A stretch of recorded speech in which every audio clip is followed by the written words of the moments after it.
কখনো শুনেছেন বিয়ের আসরে বউ নিজেই নিজের বিয়ের কথা বলছে? আমার সাথে আজকে এমনটাই হলো। আজকে আমাদের কলেজে একমাত্র সুইট কিউট আর আগুন সুন্দরী ম্যাডামের বিয়েতে এসেছিলাম। গত 6 মাস ধরে ওনার পেছনে পড়েছিলাম। এক প্রকার আমার কাজ ছিল ম্যাডাম। ওনাকে দেখেই কেমন যেন মনে ধরে গিয়েছিল। ম্যাডাম বলে কিছুতেই বলতে পারছিলাম না। অনেক কাঠখড় ফুরিয়ে যখন বন্ধুদের ঠেলাঠেলিতে জেদি আর বজরত ম্যাডামকে প্রপোজ করেছিলাম, তখন ম্যাডাম আমার গাল চাপড়ে দিয়ে বলেছিল, ঈশান, তুমি এখনো অনেক ছোট। প্রেম ভালোবাসার কিছুই বোঝো না। ভালো লাগা আর ভালোবাসার মধ্যে আকাশ পাতাল ডিফারেন্স, যেটা বুঝতে পারছো না। কিন্তু যখন বুঝতে পারবে তোমার মনে হবে এটা কোনো ভালোবাসাই না। আর আমি তোমার ম্যাডাম, তাই তোমাকে নিয়ে এগুলো ভাবা আমাকে মানায় না। পড়ালেখা করতে এসেছো, পড়ালেখা করো, ভালো করতে পারবে। সেদিন ঈশানের বন্ধুরা দূরে দাঁড়িয়েছিল। ঈশান আর কিছুই বলতে পারেনি। ম্যাডাম মুচকি হেসে চলে গিয়েছিল। তারপরও ঈশান মেয়েটার পিছনে পড়েছিল। ম্যাডামের নাম পরি। পরি ম্যাডাম দেখতে যেমন পরীর মতো, ঠিক তেমনই তার মনোমুগ্ধকর ব্যবহার যেন মানুষকে আরও বেশি মুগ্ধ করে তোলে। আর যখন রেগে যায় তখন যেন রাগের একটা ডিব্বা হয়ে যায়। ওই ঘটনার 6 মাস পর ঈশান ম্যাডামের বিয়ে খেতে আসলো, তাও আবার পরিবার সহ। ঈশান জানে না পরি ম্যাডাম ওকে বিয়েতে ইনভাইট কেন করেছে। এখানে আসার পর দেখতে পেল কলেজের অনেককেই ইনভাইট করা হয়েছে। তবে খানিকটা অবাক হলো বটে। ম্যাডামের বিয়ের কাছে ঈশান যাকে পছন্দ করত সে মেয়েটাকে অন্য কেউ বিয়ে করে নিয়ে যাবে। মেয়েটা অন্য কারো বউ হয়ে যাবে। ঈশান এগুলো কি করে মানবে? ছেলেটা ম্যাডামের পিছনে এতগুলো দিন পড়েছিল। মেয়েটা অসম্ভব রকমের সুন্দর কিনা, আর তার চেয়ে বড় কথা, এত বেশি মায়াবী মেয়েকে যে কেউই বই হিসেবে পেতে চাইবে। আর হ্যাঁ, একটু আগে আপনারা ঠিকই শুনেছেন, বিয়ের আসরে কেউ কখনো হয়তো শোনেননি নিজেই যে কোণে নিজের বিয়ের কথা নিজে এসে বলছে। আজকে ঠিক তেমনটাই হয়েছে। খাওয়া দাওয়া করে ঈশান বন্ধুদের সাথে আড্ডা দিচ্ছিল। আড্ডায় সবাই এতই মনোমুগ্ধ ছিল যে একটা বিষয় ওরা কেউই খেয়াল করেনি। 2 থেকে 3 ঘন্টা পার হয়ে গেলেও বর আসার কোনো নামগন্ধ নেই। পুরো বাড়ি কেমন স্তব্ধতায় থেকে গেল। তারপরও ঈশানোর বন্ধুদের নিয়ে বসে আড্ডা দিচ্ছিল। তখন পরি ম্যাডাম কোথা থেকে এসে একদম ওদের সামনে দাঁড়ালো। ম্যাডামকে এই সাজে দেখে বুকের ভিতরটা ধক করে উঠল ঈশানের। ভিতরটা যেন দুমড়ে মুচড়ে যাচ্ছিল। ম্যাডামকে দেখেই সবাই উঠে দাঁড়ালো আর বলতে লাগলো, ম্যাডাম, আপনি এই অবস্থাতে এখানে? ঈশানকে ম্যাডামের কোনো কথা বলার সুযোগ দেয়নি। উল্টে ম্যাডাম যেটা বলল সেটা শোনার পর ঈশান যেন কথা বলার ভাষা আর দাঁড়িয়ে থাকার মতো শক্তিটা হারিয়ে ফেলেছে। ঈশান কথাটা বলে শেষ করার সাথে সাথেই পরি ম্যাডাম যেটা বলল সেটার জন্য ঈশান রীতিমতো কাঁপতে আরম্ভ করলো। ঈশান, বিয়ে করবে আমাকে? ঈশান জীবনে প্রথমবার শুনছে নিজের বিয়ের কথাটা নিজে থেকে এসে বলছে। তার উপর মেয়েটা যদি হয় তার থেকে সিনিয়র, তাহলে তো আর কথাই নেই। ঈশানের কাছে সবকিছু যেন স্বপ্নের মতো মনে হচ্ছিল। এক মুহূর্তের জন্য কথা বলার ভাষা হারিয়ে ফেলেছিল। আবারও যখন ম্যাডাম কথাটা বলল, সাথে সাথে ছেলেটার হুঁশ ফিরল। ঈশান, কথা বলছো না যে? বিয়ে করবে আমাকে? তুমি আমাকে অনেক আগে থেকে পছন্দ করো, সেটা আমাকে বলেছিলে। দেখো, বিয়ের কোণে হয়ে এগুলো বলা, কিংবা এই মুহূর্তে সবার সামনে এরকম একটা বিব্রতকর পরিস্থিতিতে তোমাকে ফেলার কোনো ইচ্ছে আমার নেই। তারপরও আজকে এরকম একটা পরিস্থিতিতেও আব্বু আম্মুর কথা ভেবে, নিজের মান সম্মানের কথা ভেবে হলেও তোমার কাছে আমাকে আসতে হয়েছে। ঈশান, আমার তোমার কাছে হাত জোর করে বলতে হচ্ছে কথাগুলো। এছাড়া আর উপায় ছিল না। আমি জানি তুমি আমাকে পছন্দ করো, তারপরেও আজকে আমি নিজের স্বার্থের কথা ভেবে হলেও বলছি, তুমি প্লিজ এই বিয়েটা করে নাও ঈশান। ঈশান যেন আর কথা বলার মতো অবস্থায় নেই। ম্যাডাম ওর সামনে দাঁড়িয়ে এরকম কথা বলছে। ঈশান আশেপাশে তাকিয়ে দেখলো অনেকেই ওদের দিকে তাকিয়ে কিছু একটা বলাবলি করছে। ঈশানের হুঁশ ফিরতে এমন কিছু দেখে ঈশান আব্বু আম্মুকে খুঁজতে লাগলো। ওদের থেকে কিছুটা দূরে দাঁড়িয়ে আছে আব্বু আম্মু। বিয়ে বাড়িতে এমন কাণ্ডে হয়তো ঈশানের আব্বু আম্মু হয়তো অবাক। এবার পরি ঈশানের একটা হাত 2 হাতের মুঠোয় নিয়ে বলতে লাগলো, তুমি হয়তো আমার এরকম বলার কারণটা ভাবছো। আসলে যে ছেলেটার সাথে আব্বু আম্মু আমার বিয়ে ঠিক করেছিল, সেই ছেলেটা আর আসবে না। ও অন্য কারোর সাথে পালিয়েছে ঈশান। ছেলেটার আব্বু আম্মু ফোন করে বিয়েতে বারণ করে দিয়েছে। এই মুহূর্তে আব্বু আম্মু কী করবে, কোথায় যাবে, নিজের মেয়ের জন্য কার কাছে হাত পাতবে জানেন না। আব্বুর এমন পরিস্থিতি দেখে আমার মনে পড়লো তুমি আমাকে পছন্দ করতে।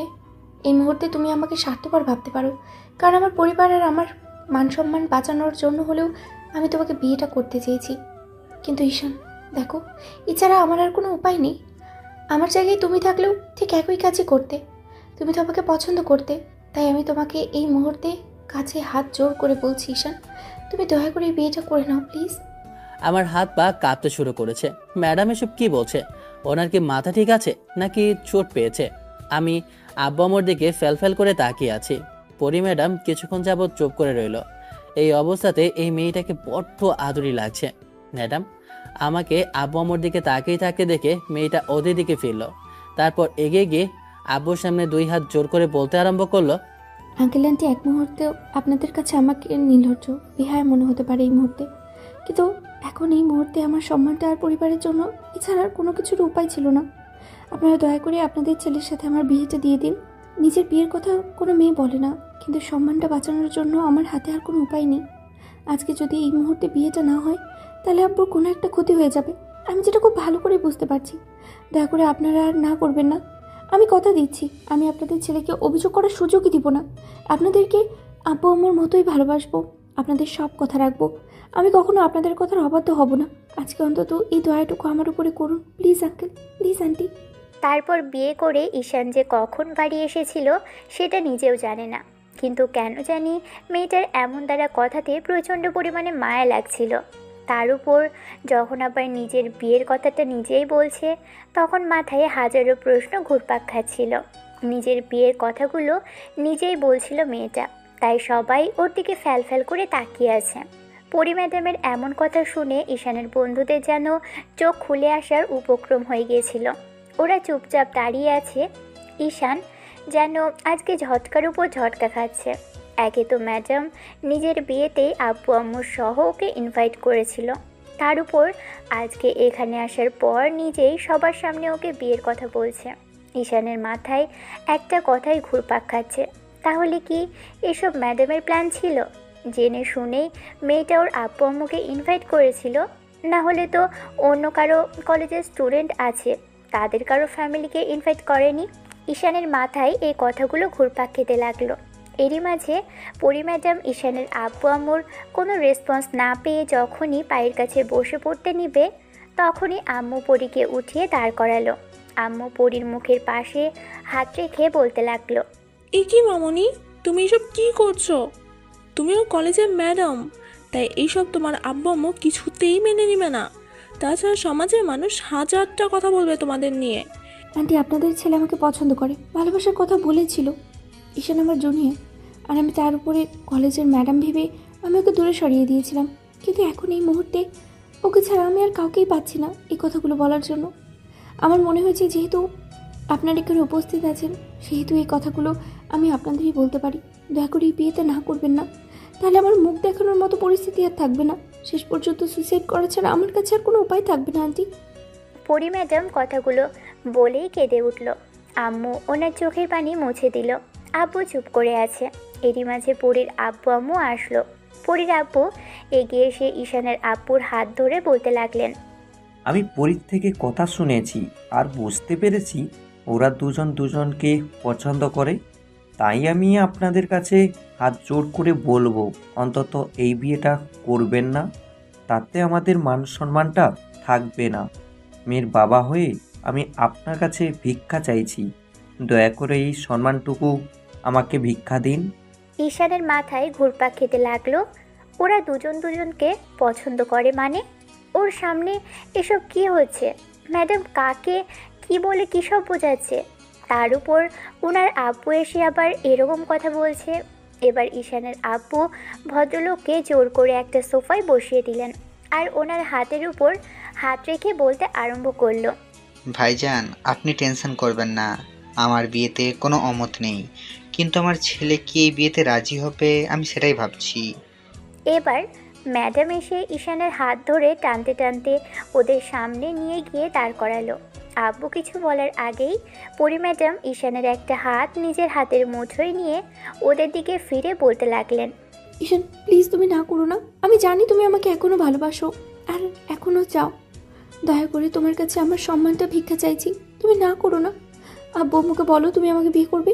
যখন থেকে ম্যাডামকে বিয়ের কথা বলে যাচ্ছে তখন থেকেই ঈশানের মুখ দিয়ে কোনো কথা বেরোচ্ছে না।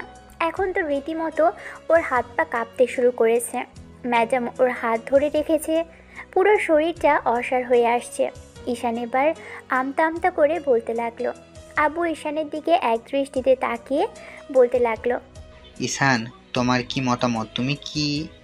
না, মানে আসলে আব্বু, তোমরা যা বলবে আমি তাই করব। ঈশানের লজ্জা লাগছিল।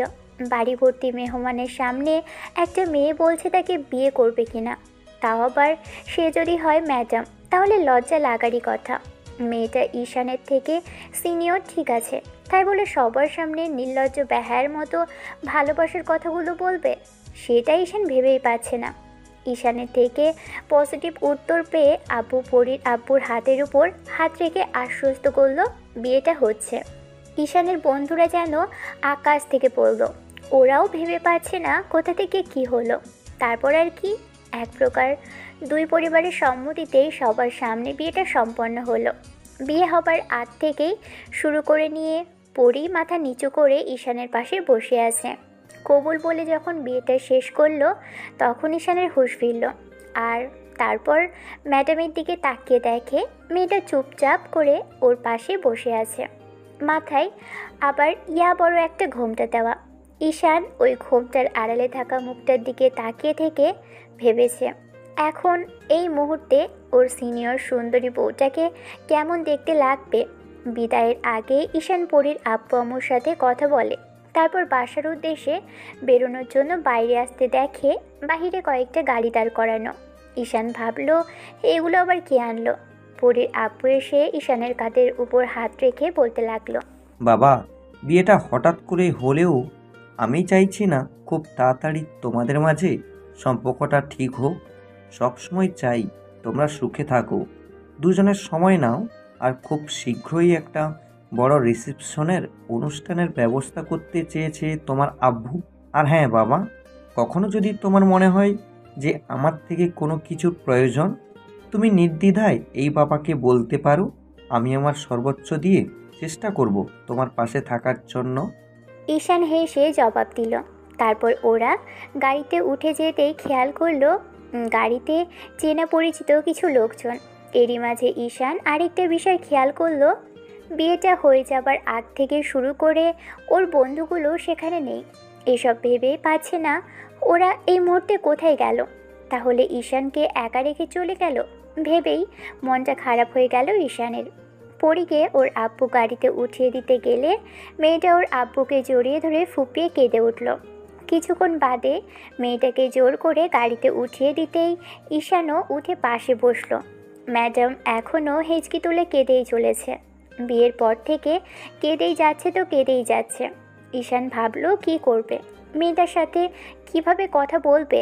পরি নাক টানছে, তাই ঈশান মেয়েটার দিকে একটা টিস্যু এগিয়ে দিতেই মেয়েটার টিস্যুটা নিয়ে চোখের নাকের পানি মুছে নিল। ঈশানের এই মুহূর্তে কি বলা উচিতও জানে না। খেয়াল করলো পরি ম্যাডাম দুইটা হাত নিজের কোলের মধ্যে নিয়ে মোচড়াচ্ছে আর বারবার ফুপিয়ে উঠছে। ঈশান পরীকে আশ্বস্ত করার জন্য একটা হাত সেখান থেকে কাঁপা কাঁপা হাতে ছাড়িয়ে নিল। তারপর নিজের হাতের মুঠোর মধ্যে নিয়ে বলতে লাগলো, ভয় পাবেন না, আমি আছি।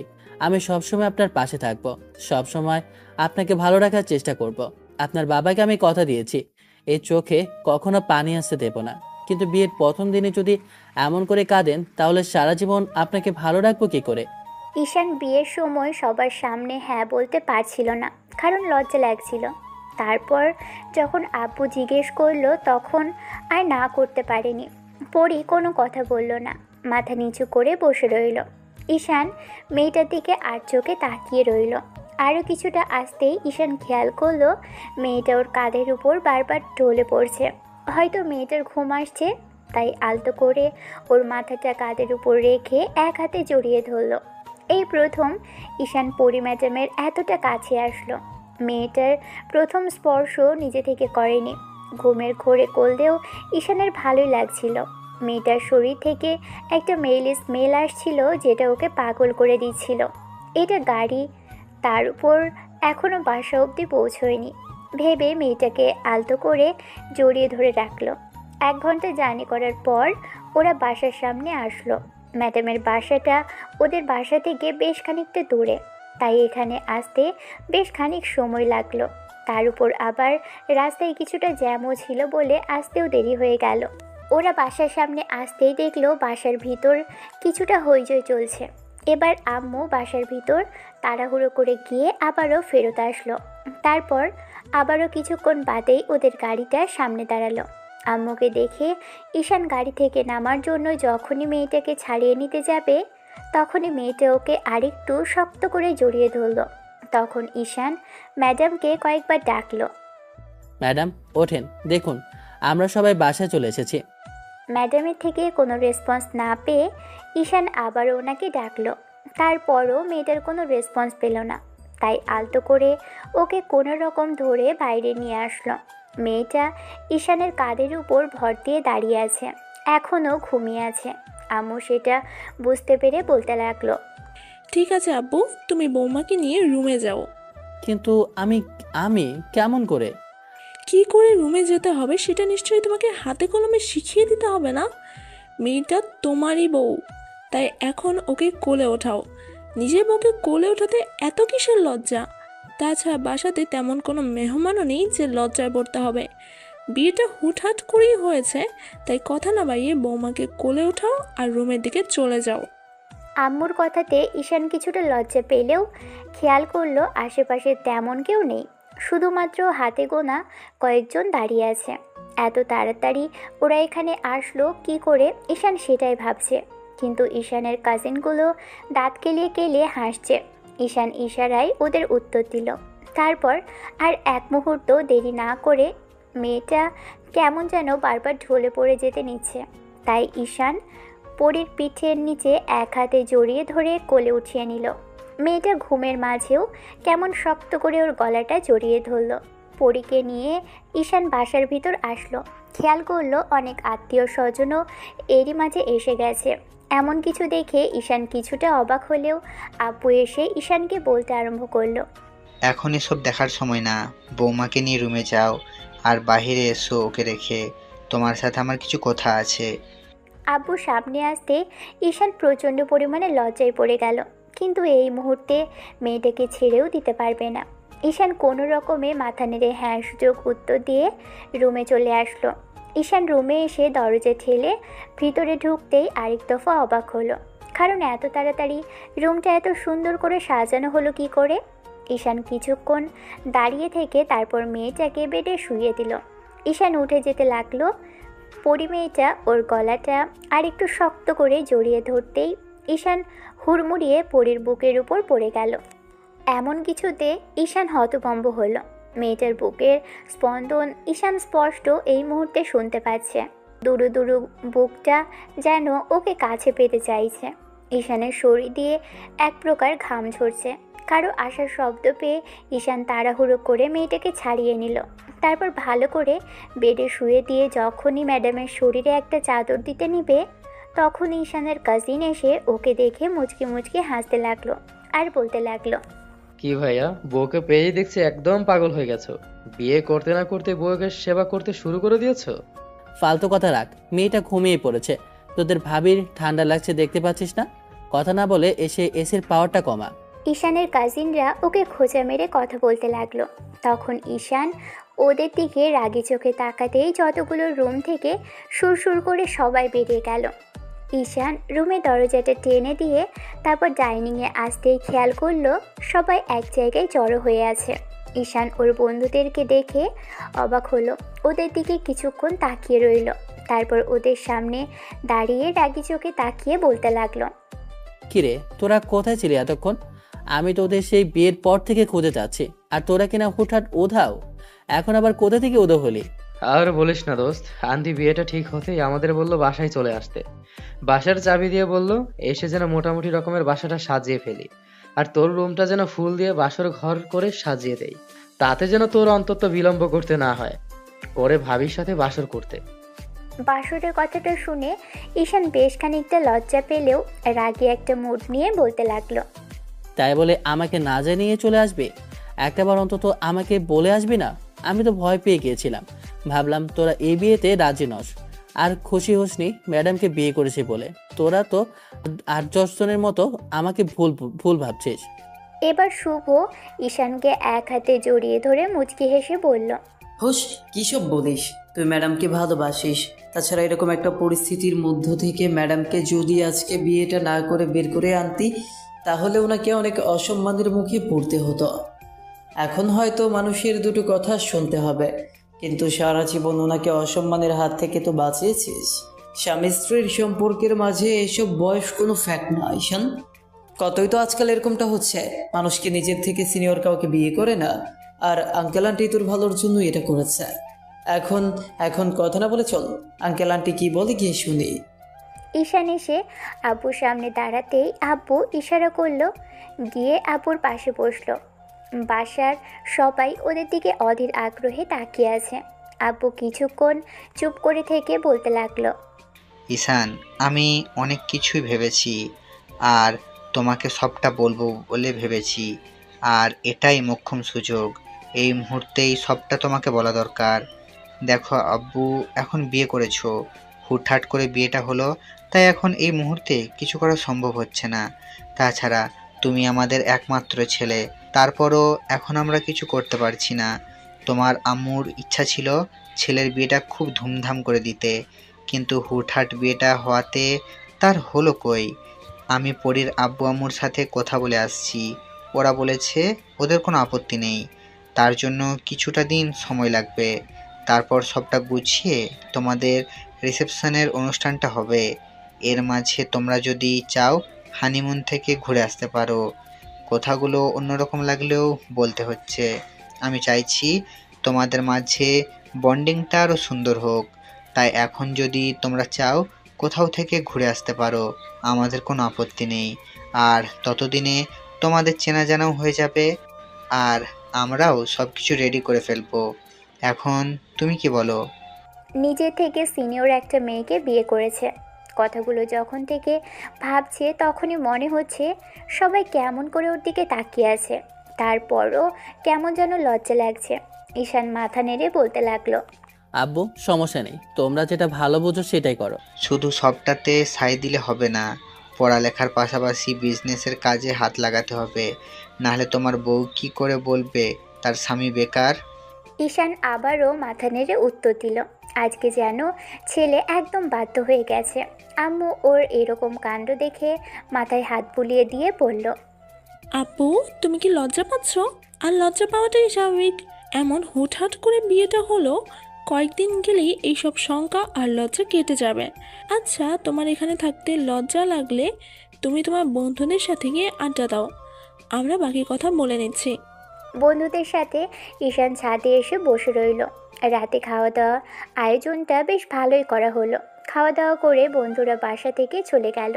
ঈশান রুমের সামনে এসে বেশ খানিকক্ষণ দাঁড়িয়ে থেকে তারপর দরজা ঠেলে ভিতরে গেল। পরি ম্যাডাম অর্থাৎ সিনিয়র সুন্দরী ম্যাডাম বিছানার মধ্যে হাঁটুতে 2 হাত রেখে বসে আছে। ইয়া বড় একটা ঘোমটা দিয়ে বসে থাকায় যেন মেয়েটাকে দেখে পুরোই মুশকিল হয়ে যাচ্ছে। ঈশান গুটি গুটি পায়ে হেঁটে এসে ওর সামনে দাঁড়ালো। ম্যাডাম কথা বলছে না। সকল লজ্জা আর শঙ্কা কাটিয়ে ঈশান পরীর সামনাসামনি বসে বলতে লাগলো, জানি না আপনার আমাকে বিয়ের জন্য কেন পছন্দ হলো, কিংবা কি জন্য আপনি আমাকেই বিয়ে করলেন, আর কেনই বা এত ছেলে থাকতে সবার সামনে আমাকে বিয়ের কথা বললেন। তবে আমি এইটুকু বেশ ভালো করেই বুঝতে পারছি আপনার আমাকে মেনে নিতে সময় লাগবে। আপনি সম্মান বাঁচানোর জন্যই আজকে আমাকে বিয়ে করেছেন। তবে যাই হোক, আমি আপনার কাছে এইটুকু আশা রাখবো, আপনি আমার আব্বু আম্মুকে নিজের আব্বু আম্মুর মতো আগলে রাখবেন। আমাকে কখনো ভালোবাসতে পারবেন কিনা জানি না, তবে আমার পুরো পরিবারটাকে ভালোবেসে আগলে রাখবেন। আমাকে না বাসলেও চলবে, কিন্তু আমার আব্বু আম্মুকে কখনো কষ্ট দেবেন না, না হলে ওদের কাছে আমাকে ছোট হয়ে যেতে হবে। কারণ কেন জানেন তো? কারণ এত কিছুর পরও এরকম একটা পরিস্থিতির মধ্যে দিয়ে ওরা আপনার সাথে তাদের ছেলের বিয়েটা দিয়েছে।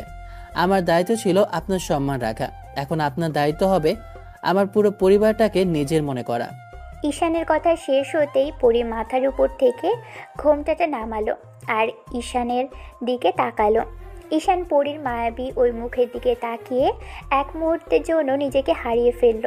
অনুভূতির কোনো অতল গহ্বরে যেন তলিয়ে যাচ্ছিল। ঈশানের এমন নেশালো চোখের দিকে তাকিয়ে হয়তো পরি কিছুটা বিব্রত বোধ করলো। তারপরও মেয়েটা বলতে আরম্ভ করলো। ঈশান, আমি চেষ্টা করব। তোমাকেও কথা দিতে হবে, তুমি আমার সব কথা শুনবে আর সবার সামনে বলবে না আমরা স্বামী স্ত্রী। মেয়েটার এরকম কথাতে ঈশান অবাক হয়ে গেল। কলেজের অনেকেই স্টুডেন্ট আজকে ওদের বিয়েতে উপস্থিত ছিল, তাহলে সবার সামনে ওরা হাজব্যান্ড ওয়াইফ এটা বললে কি এমন সমস্যা হবে? ঈশান সেটা ভেবে পাচ্ছে না। কেন? এটা সবার সামনে বললে কি এমন সমস্যা? আমি তো সেটাই বুঝতে পারছি না। না মানে আসলে আমার কেমন যেন লাগবে। ঈশান, সময় হলে তো সবাই এমনিতেই জানতে পারবে, ঢাকঢোল পিটিয়ে বলতে যেও না। আর আমি চাই না এখান থেকে তুমি কিছু একটা করো সবার সামনে, আমি যেন বলতে। সেটা নিয়ে আপনাকে ভাবতে হবে না। আব্বু আমাকে বলেছে অফিসে জয়েন করতে। আমিও ভেবেছি খুব শীঘ্রই অফিসে জয়েন করব। তাহলে আর কলেজেও আপনার সাথে আমার রেগুলার দেখা হবে না। আপনি তো লজ্জা পাচ্ছেন এটা ভেবে যে কলেজের সবাই বলবে জুনিয়র জামাইয়ের সিনিয়র বউ, আর আপনি নিজের ছাত্রকে বিয়ে করেছেন, তাই তো? আপনাকে এসব নিয়ে ভাবতে হবে না। আর হ্যাঁ, যদি এতই লজ্জা আর শঙ্কা আমাকে নিয়ে, তাহলে আপনি আমাকে বিয়ে কেন করতে গিয়েছিলেন? আপনার সমবয়সী অন্য কাউকে বিয়েটা করতে পারতেন। এবার পরি মাথা নিচু করে রইল। ঈশান কিছুক্ষণ বাদে পরি ম্যাডামের একটা হাত নিজের হাতের মুঠোয় নিতেই মেয়েটা এক ঝটকায় ঈশানের হাতটা সরিয়ে দিল। ঈশান বুঝতে পারল না এই মুহূর্তে মেয়েটার কি হলো। ঈশানের এরকম স্পর্শে কিছুটা অবাক আর ভয় পেয়ে গিয়েছিল। এবার ঈশান বলতে লাগলো। আপনার আবার কি হলো? না মানে আসলে আমি এই মুহূর্তে এগুলোর জন্য তৈরি নই, আমার সময় লাগবে, প্লিজ আমাকে ফোর্স করো না। মানে? ঈশান, তুমি যেটা করতে চাইছো সেটার কথাই বলছি আমি। আমি কি করতে চাইছি? কেন, স্বামী স্ত্রীর মাঝে যেটা হয় সেটাই তো করতে চাইছো, তাই বলছি। আপনার কি মাথা খারাপ? আমি সামান্য আপনার হাতটা ধরেছি বলে আপনি এরকম করে আমাকে কথাগুলো বলতে পারলেন? সামান্য বইয়ের হাত ধরাতে কি এগুলো প্রকাশ পায়? আজব আপনি। শেষে আমাকে এতটা বাজে ভাবতে পারলেন? পরির কথাতে ঈশানের প্রচুর পরিমাণে রাগ হয়েছে। মেয়েটা ওকে এমন বাজে একটা কথা বলতে পারলো, এমন বাজে আর নেগেটিভ চিন্তা ওকে নিয়ে করতে পারলো। কথাগুলো বলে ঈশান পরির থেকে দূরে সরে গেল আর উঠে দাঁড়িয়ে তারপর একটা বালিশ আর চাদর নিয়ে গেলেই তখন পরি অবাক চোখে তাকিয়ে বলতে লাগলো। তুমি কোথায় যাচ্ছ? মানে বালিশের চাদর কেন? নিচে শুতে যাচ্ছি। কেন? ঈশা, তুমি নিচে কেন যাচ্ছ? আমি তো তোমাকে যখন যেতে বলিনি। থাক, আর নাটক করতে হবে না। সামান্য হাত ধরেছে বলে এত বাজে ভাবছেন। তারপর যদি একই বেডে থেকে ঘুমের মাঝে আপনাকে ভুলেও জড়িয়ে ধরি, তাহলে কতটা বাজে ভাববেন তার ঠিক নেই। গায়ে হাত তুলতে তো দ্বিতীয়বার ভাববেন না, সেটা ভালো করেই বুঝতে পারছি। আমার কোনো ইচ্ছে নেই আপনার সাথে একই বেডে শোয়ার। আপনি প্রথম কথাতেই আমার ইচ্ছাটাকে শেষ করে ফেলেছেন। পরি হাত মোচড়াতে লাগলো। ঈশান সত্যি সত্যি বিছানা করে শুয়ে পড়ল। পরি আর কিছু বলতে পারল না। মেয়েটা ঈশানকে এমন করে বলতে চায়নি। নিজে থেকে একটা ছোট ছেলেকে কি করে এত সহজে এতটা কাছে নেবে সে? তার উপর যখনই ভাবছে ছেলেটাও ছাত্র, তখনই ওর স্পর্শটাকে মেনে নিতে পারবে না ভাবছে। পরি মাথা নিচু করে রইল। শেষ পর্যন্ত কিনা যে ওকে বিয়ে করে ওদের পুরো পরিবারের সম্মানটা বাঁচালো, তাকে ওর কথাতে আজকে নিজে শুতে হলো। কথাগুলো ভেবেও পুরীর খারাপ লাগলো। কিছুক্ষণ বাদে মেয়েটা ফ্রেশ হয়ে এসে শুয়ে পড়ল। ঈশান এতক্ষণ ঘুমিয়ে পড়েছে। পরদিন সকালে যখন ঈশানের ঘুম ভাঙলো, খেয়াল করলো ওর গায়ে একটা কমফোর্টার জড়ানো। রাতে যে শীত করছিল ঈশান সেটা খুব ভালো করেই জানে, কিন্তু এটা আবার কে দিল? ঈশান উঠে বসতেই দেখলো ওয়াশরুম থেকে কেউ একজন বেরোচ্ছে। দরজার দিকে তাকিয়ে আবারও গতকালকের মতো স্তব্ধ হলো, কারণ গোসল শেষে অর্ধভেজা অবস্থায় মেয়েটাকে দেখতে যেন একদম সত্যিই পরীর মতো লাগছে। মেয়েটা প্রতিদিন যেন নতুন নতুন রূপে ঈশানের সামনে এসে ওকে পাগল করে দিচ্ছে। ঈশান এই মুহূর্তে কি করবে কি হবে সেটাই বুঝতে পারছে না, কারণ বারবার মেয়েটাকে এমন হট অবস্থাতে দেখে নিজেকে কন্ট্রোল করতেই কষ্ট হয়ে যাচ্ছে। মেয়েটা আয়নার সামনে দাঁড়িয়ে আছে। হালকা পিঙ্ক কালারের শাড়িটাতে অসম্ভব রকমের আবেদনময়ী লাগছে মেয়েটাকে। ঈশান কিছুক্ষণের জন্য স্তব্ধ হয়ে গেল। আয়নাতে তাকিয়ে খেয়াল করলো মেয়েটার ডান পাশের পেটের উপর থেকে শাড়িটা সরে গিয়ে উন্মুক্ত সাদা ধবধবে কোমরটা দেখা যাচ্ছে। তার উপর শাড়ির নিচ থেকে ওর সুন্দর ওই কিউট নাভিটা যেন উঁকি মারছে। এমন কিছু দেখে ঈশান আর নিজেকে সামলে রাখতে পারল না, কোনো রকমে এগিয়ে পরীর পিছনে দাঁড়ালো। পরী যতক্ষণ বুঝতে পারল ততক্ষণে ঈশান ওকে পিছন থেকে জড়িয়ে ধরে ফেলেছে। মেয়েটা কিছু বলে ওঠার আগেই ঈশান দুই হাতে ও শাড়ির নিচ দিয়ে গলিয়ে পেটের উপর রেখে স্লাইড করতে আরম্ভ করলো। এক হাতে চুলগুলো সরিয়ে দিয়ে গলায় মুখ ডুবিয়ে কয়েকটা কিস করে ফেলেছে। ঈশানের হঠাৎ এমন স্পর্শে পরী চোখ মুখ খিঁচে নিল আর ঠোঁট কামড়ে ধরলো দাঁত দিয়ে। তারপর দুই হাতে শাড়িটা খামচে স্পর্শটা সহ্য করে নেওয়ার চেষ্টা করলো। তারপর যতক্ষণে পরীর হুঁশ ফিরল ততক্ষণে যেন ঈশান আরও বেপরোয়া হয়ে উঠেছে। ওর হাতের অবাধ্য বিচরণগুলো যেন পরীকে পাগল করে দিচ্ছে। হঠাৎই পরীর মনে পড়ল ঈশান কোনো অনুমতি ছাড়াই ওর এতটা কাছে চলে এসেছে। পরী এক ঝটকায় ঈশানকে ছাড়িয়ে নিল আর ওর দিকে ফিরেই ওকে দুই হাতে একটা ধাক্কা দিয়ে দূরে সরিয়ে দিল। রাগের বশে পরী যখনই ঈশানের গালে থাপ্পড় মারতে নেবে তখনই হাতটা ওর গাল অবধি উঠিয়ে থামিয়ে ফেলল। পরীর মনে পড়ে গেল সামনে দাঁড়িয়ে থাকা ছেলেটা ওর স্বামী। কথাগুলো ভাবতেই পরী মাথাটা নিচু করে ফেলল। হাতটা নামিয়ে নিয়ে কিছু বলতে যাবে তার আগে ঈশানের থেকে যে উত্তরটা আসলো তার জন্য পরী মোটেও প্রস্তুত ছিল না। থামলেন কেন? থাপ্পড় মারতেই তো হাতটা উঠিয়েছিলেন, তাহলে সেটা সম্পূর্ণ করলেন না যে? আমার গায়ে হাত তুলে বুঝিয়ে দিন যে এই বিয়েটা আপনি নিজের সম্মানটা বাঁচানোর জন্যই করেছেন, ভালোবাসার জন্য কিংবা সংসারটা করার জন্য করেননি। আমি এই মুহূর্তে বুঝতে পারছি আপনি এই বিয়েটা মন থেকে মানতে পারেননি। নিজের মানুষের কথা হাজারটা কথা হাজারটা কথা থেকে বাঁচতে এরকম একটা নাটক করেছেন। এগুলো করার কি খুব বেশি দরকার ছিল ম্যাডাম? আমার অনুভূতিটা নিয়ে খেলার কি খুব বেশি প্রয়োজন ছিল? নিজে থেকে জুনিয়র একটা ছেলের সাথে এরকম একটা কাজ করতে আপনার বিবেকে বাঁধলো না? আমি নিজেকে কন্ট্রোল করতে পারিনি। যতক্ষণে আপনার কাছে এসেছিলাম ভেবেছিলাম যে আপনাকে হঠাৎ করে স্পর্শ করলে আপনার রিয়েকশনটা কি হয় সেটাও দেখা যাবে, আর আপনি আমাকে মানতে পারবেন কিনা তা বুঝতে পারবো। কিন্তু এখন এই মুহূর্তে আমার মনে হচ্ছে এই বিয়েটা আপনার কাছে কোনো মানেই নেই। ঈশানের এরকম অসহায় কণ্ঠে কথা শুনে পরী একটা হাতে মুখটা চেপে ধরল আর কিছুটা পিছিয়ে গিয়ে বলতে লাগলো, ঈশান বিশ্বাস করো, আমি এমন কিছু করতেই চাইনি, ভুলবশত এরকম করে ফেলেছি। আম সরি ঈশান, আর কখনো এরকম ভুল। থাক, আর কিছু বলতে হবে না। কাল থেকে যেসব কথা শুনিয়েছেন আর যা কর্মকাণ্ড করেছেন তাতে করে আপনি কী রকম সংসারটা করতে পারবেন তা আমার বোঝা হয়ে গেছে। তবে যাই হোক, জোর করে আমি আর আপনার কাছে আসবো না। আপনি সেদিন অবধি আমার উপস্থিতি আপনার কাছে পাবেন না, যতক্ষণ অবধি আপনি নিজে থেকে না আমাকে কাছে টানবেন। তবে যাই হোক, একটা কথা তো আমি বুঝে গেলাম, কোনো ম্যাডামকে বিয়ে করলেও তার পক্ষে সম্ভব না ছাত্রকে মেনে নেওয়া। আর হ্যাঁ, আব্বু আম্মু কালকে বলেছে হানিমুনে যাওয়ার কথা। এই ঘটনার পর তো আমার মনে হচ্ছে এগুলো কোনো মানেই নেই।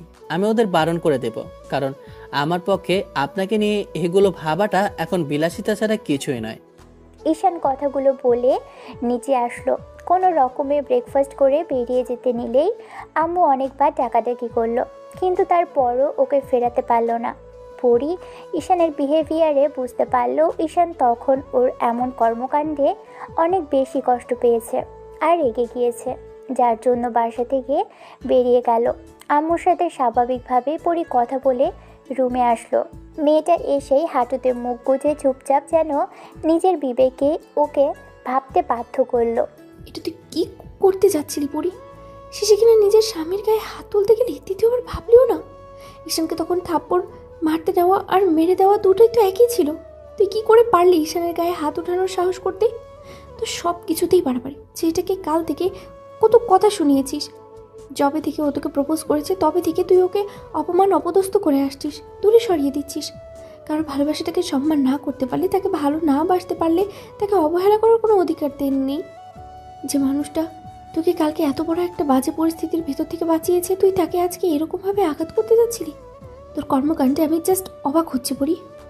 কারো কথার শব্দে পরীর সামনের দিকে তাকিয়ে খেয়াল করলো কেউ নেই, কিন্তু ওর মনে যেন এই কথাগুলো বারবার বাজতে লাগলো। কথাগুলো ভাবার শেষ হতেই পরী নিজেই বলতে লাগলো, আমি কি করব? আমার তো সময় চাই। কিন্তু ও তো আমাকে সেই সময়টাও দিচ্ছে না। আমি কি করে ওকে এত সহজে মেনে নেব? ঈশান আমার স্টুডেন্ট আর আমি ওর ম্যাম, তাই এগুলো আমার পক্ষে, হ্যাঁ তোর পক্ষে মেনে নেওয়া সম্ভব না, কিন্তু স্বামী স্ত্রীর মাঝে যখন বন্ধনটার কথা চিন্তা করবি তখন তোর আর এগুলো মনে পড়বে না। তুই তো সেটা চিন্তা না করেই শুধু ভাবছিস তুই ওর ম্যাডাম ছিলি। এগুলো ভাবলে ওকে দূরে সরিয়ে তোর দিতেই হবে। তোর ভেতর থেকে ততক্ষণ ওকে চাইবিই না যতক্ষণ না তুই ওর সাথে স্বাভাবিক হওয়ার চেষ্টা করবি। সেটা রাগ করে বাসা থেকে বেরিয়ে গেল আর তুই ওকে আটকালি না পর্যন্ত। তোকে ঈশান কি বলেছিল? ওকে ভালো না বাসতে পারলেও ওর পুরো পরিবারকে তুই আগলে রাখিস, আর তুই কি করলি? প্রথম দিনেই এরকম একটা পরিস্থিতি সৃষ্টি করলি। আসলে তুই ওর ভালোবাসাটা পাওয়ার যোগ্যই নস। পরি ফুপিয়ে কেঁদে উঠল। রান্না করতে করতে মেয়েটা কেমন যেন ঘুমে ঢলে পড়ল। পরি কালকে রাতে শতবার চেষ্টা করেও ঘুমোতে পারেনি। অন্যদিকে ঈশান ফ্লোরে আরামসে ঘুমিয়েছে। নিচে ঘুমোতে যদিও ছেলেটার কষ্ট হয়েছে তারপরও ঘুমিয়েছে। অন্যদিকে পরি ঘুমোতে পারেনি। কোনো এক শঙ্কা আর ভয়ের কারণে ঘুম হয়নি। বিছানায় এপাশ ওপাশ করেই কেটে গেছে সারা রাত।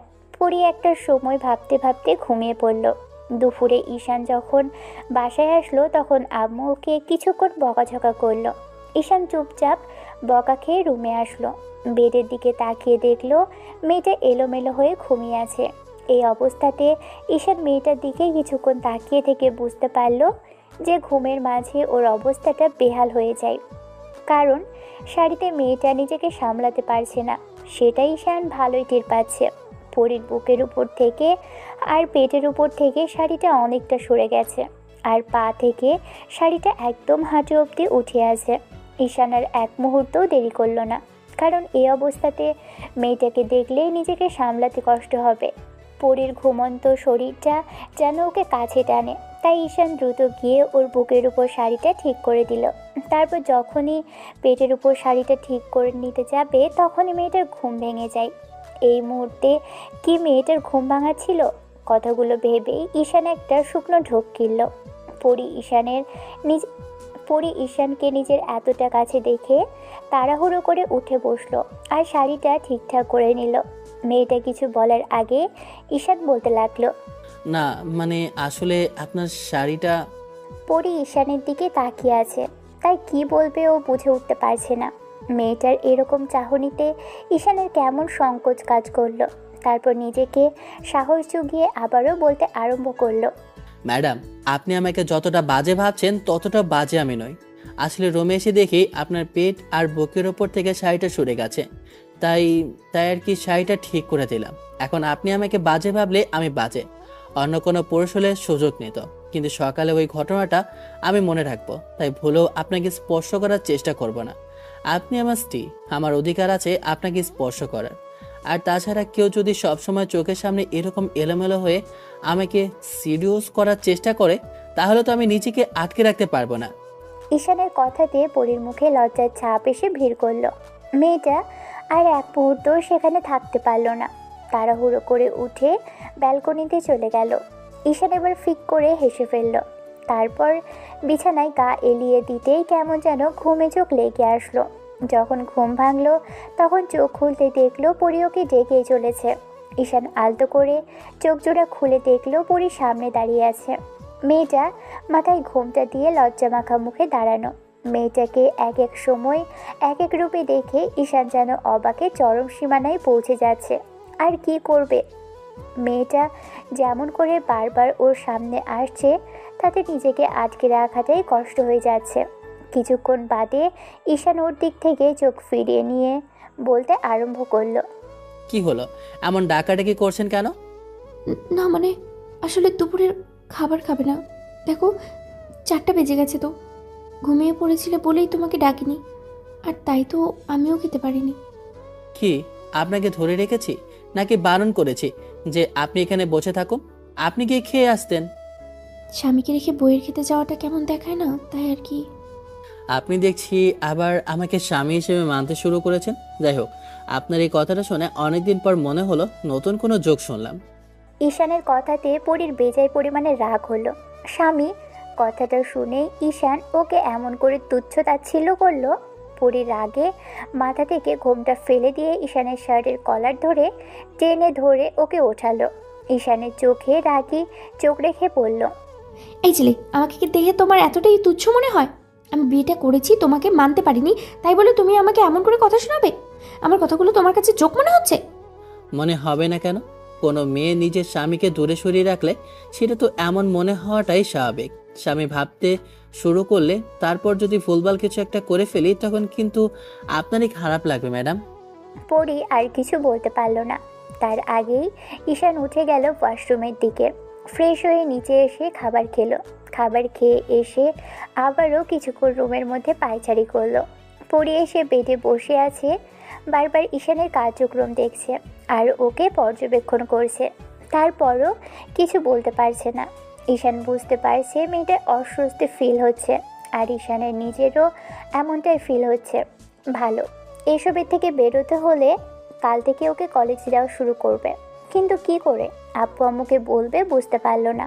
রাতে ডিনারের সময় ঈশান সংকোচ কাটিয়ে আব্বু আম্মুকে বলতে লাগলো, আব্বু, আমি ভেবেছিলাম কালকা থেকে কলেজে যাওয়া কন্টিনিউ করব। বিয়েটা হুটহাট করেই হলো, আর এমন কোনো তোড়জোড় করা হয়নি যে আমাকে ঘটা করে কিছুদিন কলেজ বাদ দিতে হবে। সামনে এক্সাম আছে, তাই আর কি চাইছিলাম না এখন অন্তত কলেজ বাদ দিতে। কয়েকটা দিন তো বাসায় বসেই থাকলাম। আব্বু আম্মু ঈশানের দিকে তাকিয়ে রইল। ওরা খেয়াল করলো পরীর কোনো হেলদোল নেই। বুঝতে পারলো যে মেয়েটার কোনো আপত্তি নেই। এবার ঈশান আর চোখে পরীর দিকে তাকালো। ঈশান ভেবেছিল পরী অন্তত বলবে ওদের বাসা থেকে ঘুরে আসার কথা, কিন্তু মেয়েটা তাও বলল না। তাতেই ঈশানের খানিকটা খারাপ লাগলেও বলল, পরবর্তীতে যদি ম্যাডামের বাসা থেকে আমাদের ডাকে তখন না হয় ঘুরে আসবো। বিয়েটা হুটহাট করেই হলো, তাই সবটা মানে নিতে সময় লাগবে। খাওয়া শেষ করে ঈশান উঠে গেল। তারপর রুমে শুয়ে পড়ল। পরী রুমে এসে দেখে ঈশান নিচে শুয়ে আছে। এরকম কিছু দেখে পরী হাত মোচড়াতে লাগলো। ঈশান ওর দিকে না তাকিয়ে বলতে আরম্ভ করলো, এরকম সঙ্গের মতো দাঁড়িয়ে না থেকে লাইটটা অফ করে দিয়ে এসে শুয়ে পড়ুন। কাল কলেজে যেতে হবে। আপনার যাবার ইচ্ছা না থাকলেও যাবেন না, না হলে আপনি সারাদিন ঘুমাবেন, কিন্তু আমাকে যেতে হবে। এবার অন্তত লাইটটা অফ করে দিন। ঈশানের কথাতে পরী লাইটটা অফ করে দিয়ে এসে শুয়ে পড়ল।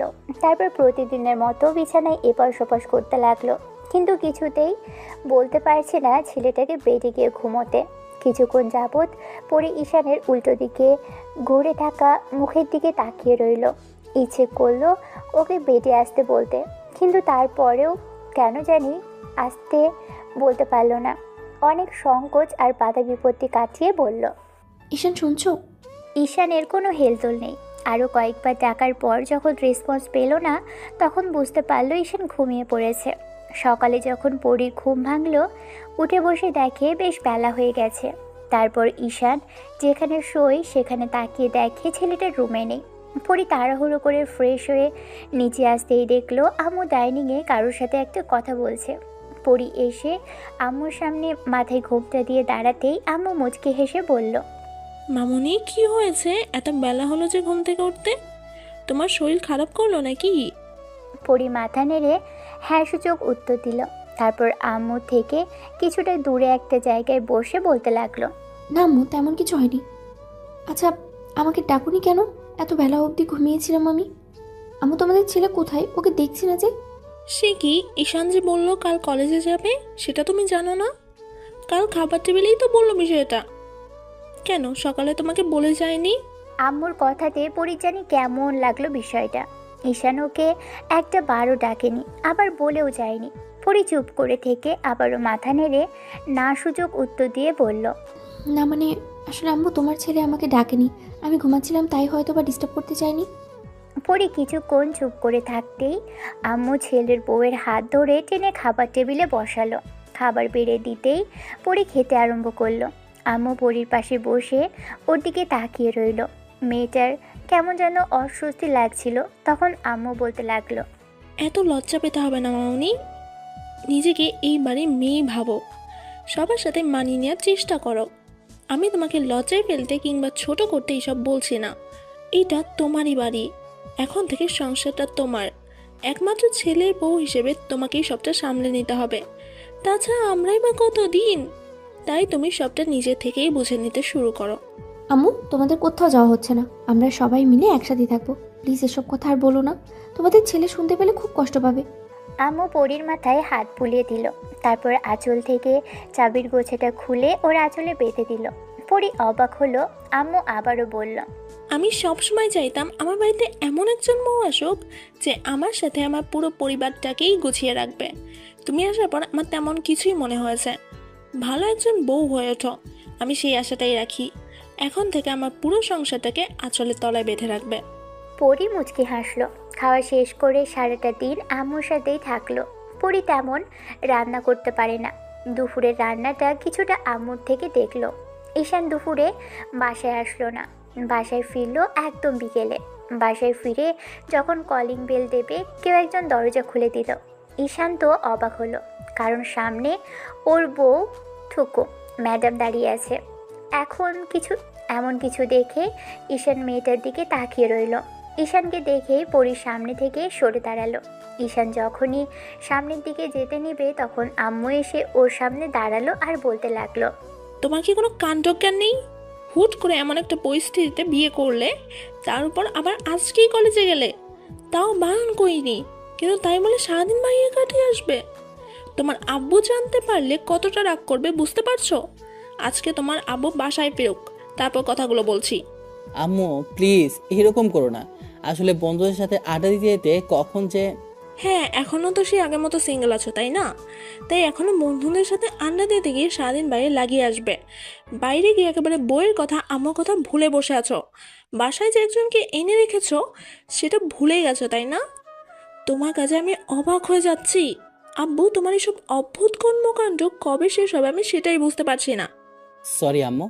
পরী রুমের দিকে চলে যাচ্ছে, তাই আম্মু ওকে লক্ষ্য করে বলল, এখন যাও, রুমে যাও। মেয়েটা সেই দুপুর থেকে না খেয়ে বসে আছে।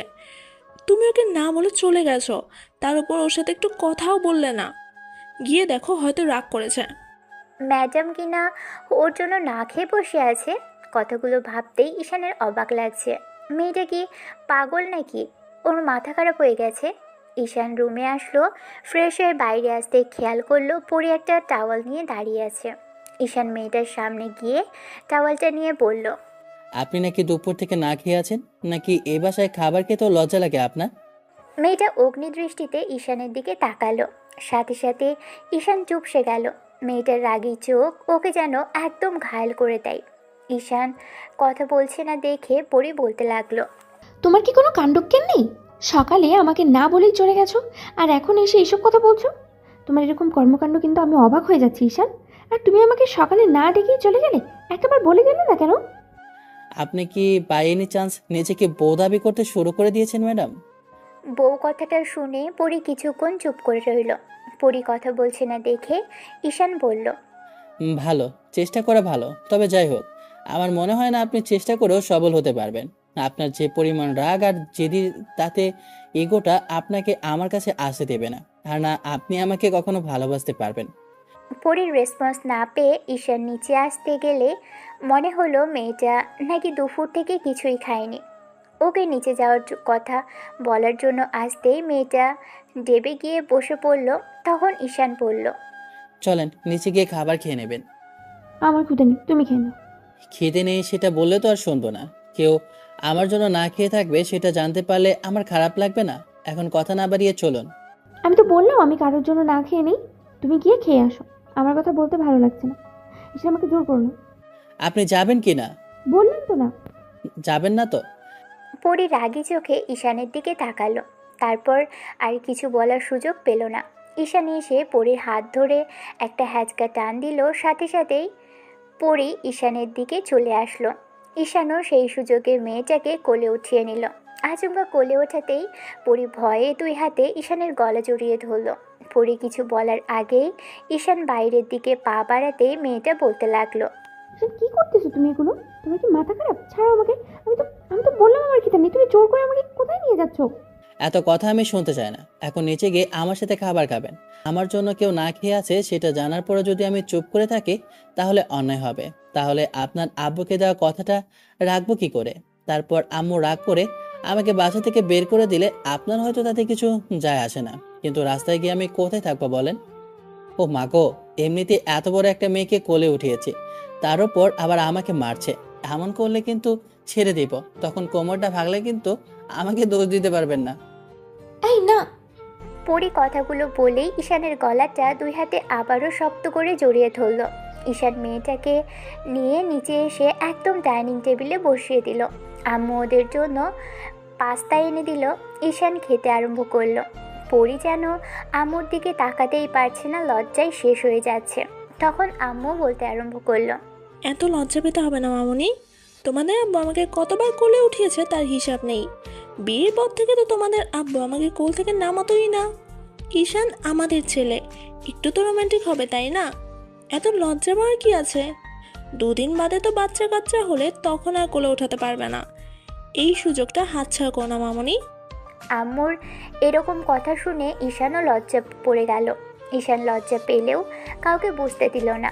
আম্মুকে বলতে লাগলো, আম্মু তুমিও না, তোমার বৌমা আসে চাইছিল না, আমার উপর রাগ করে ম্যাডাম খাবার খাবে না, আমার জন্য কেউ না খেয়ে থাকবে আর আমি জানার পরও চুপ করে থাকবো, তাই জোর করে কোলে নিয়ে আসছি। ভালো করেছি না বলো? একদম ভালো করেছো। এখন খাওয়াটা শেষ করো দুজনে। ঈশান খাওয়া শেষ করে ডাইনিং রুমে এসে টিভি অন করে চুপচাপ বসে আছে। কিছুক্ষণ বাদে পরি এসে বারবার ওর আশেপাশে ঘুরঘুর করতে লাগলো। ঈশান বুঝতে পারলো মেয়েটা ওকে কিছু বলতে চাইছে, কিন্তু কোনো এক শঙ্কার কারণে হয়তোবা বলতে পারছে না। তাই ঈশান নিজেই প্রশ্ন করলো, আপনি কিছু বলবেন? না মানে আসলে আমি বলছিলাম কি, কলেজে থাকে তো ধমকে আর রাগে চোখে আমাকে ঘায়াল করে ফেলেছেন, সবসময় একটা রাগের উপর থাকতেন, কিন্তু এখন আপনি আমার সামনে কথা বলতে আমতা আমতা কেন করছেন? শোনেন, স্বামী না ভাবতে পারলেও স্টুডেন্ট তো ভাবতেই পারেন, সেটা ভেবেই না হয় কথাগুলো বলে দিন। ঈশানের কথাগুলো পরির ভালো লাগলো না। কেন জানি মনে হলো ঈশান নিজেকে ছোট করার জন্য কথাগুলো বলেছে। পরি কিছুক্ষণ যাবৎ চুপ থেকে বলতে লাগলো, সবসময় এমন করে কেন বলো? এভাবে কথা শুনতে কার বা ভালো লাগে ঈশান? আব্বুম্মু যদি এগুলো শোনে তাহলে কি ভাববে বলো? আপনি যেটা ভাবতে পারেন আমি তেমনটাই বলেছি, এতে কি ভাববে না ভাববে তাতে কি যায় আসে, আমাদের মাঝে যেমন সম্পর্ক আমি তেমনটাই বললাম। এখন কথা না বাড়িয়ে বলুন, আপনি কি বলতে চাইছেন? না মানে আসলে বলছিলাম যে আমি চাইছিলাম তুমি যেহেতু কলেজে যাচ্ছ আর আমিও বাসায় একা বসে থাকি, তাই কাল থেকে আমিও কলেজে যাব। বিয়ের জন্য তো গত 7টা দিন কলেজে যেতে পারিনি, তাই ভাবছিলাম কালকে থেকে। কলেজে যাবেন এটাতে আমার থেকে আবার পারমিশন নেওয়ার কি আছে? যদি পারেন আব্বুকে বলে নিন। অবশ্য এটা কোনো অনুমতি নয়, ওদের জানালে ওরা খুশি হবে, ভাববে যে ছেলের বউ ওনাদের কিছু না জানিয়ে করতে চাচ্ছে না। পরি মাথা নেড়ে উত্তর দিল। রাতে খাবার সময় পরি কথাটা সবার সামনে বলতেই তখন আব্বু বলতে লাগলো, মামুনি, তোমাদের যা ভালো মনে হয় তাই করো। তোমাদের যে কোনো কাজেই আমার মতামত থাকবে। তুমি আমার ছেলের বউ, আমার এত টাকা পয়সা আর বিষয় সম্পত্তি থাকার পরও জব করবে, তাতে আমার কাছে খুব বেশি ভালো লাগবে না। তবে শিক্ষকতা সম্মানের পেশা, তাই তোমায় বারণ করব না। যদি ভালো লাগে জবটা করবে, আমার কোনো না নেই মামুনি। আমি তোমাদের কোনো বিষয়ের ওপর হস্তক্ষেপ করতে চাই না। পরি বুঝতে পারলো আব্বু খুব সাধারণভাবে ওকে বোঝালো। পরদিন পরি ঈশানের সাথে কলেজে যাওয়ার জন্য বের হলো। বাইরে আসতেই খেয়াল করলো ঈশান খালি হাতে দাঁড়িয়ে আছে।